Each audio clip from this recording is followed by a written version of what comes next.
And apartment fires have been topping headlines recently, leaving more than 100 people displaced between two major fires across the metro. Our Skyler Stamps joins us live this morning in Des Moines after speaking with fire officials about what a difference maker could be in these fires. Good morning, Skyler.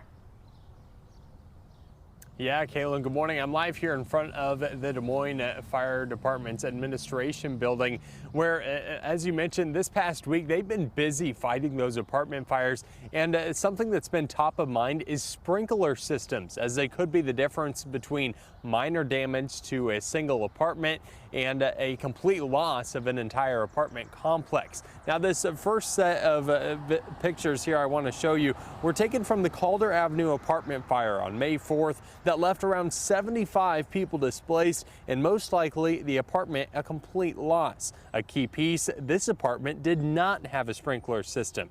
Now rewind 2 days to May 2nd. These pictures were taken from a complex that did have a fire sprinkler system to contain the fire until firefighters arrived. The residents in this complex were able to return later that day.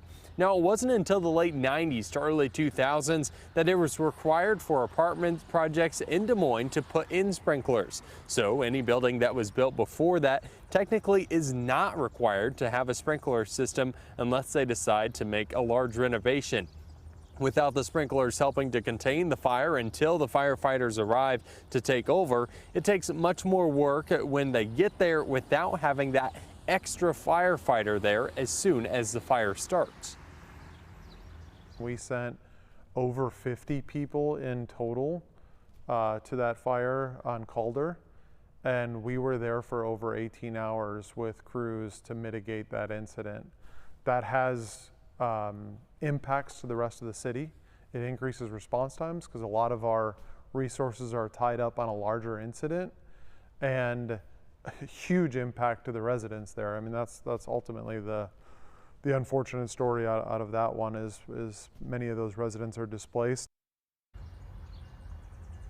And here are some tips to protect yourself and your apartment or home to avoid that situation. Make sure and check your smoke detectors to make sure they're working.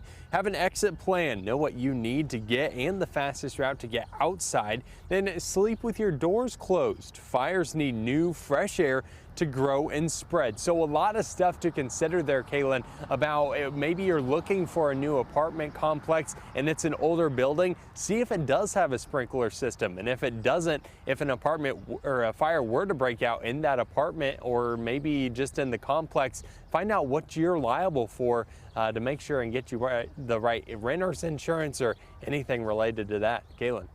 Good information to keep in mind. Skyler Stamps reporting live for us in Des Moines this morning. Thank you for that.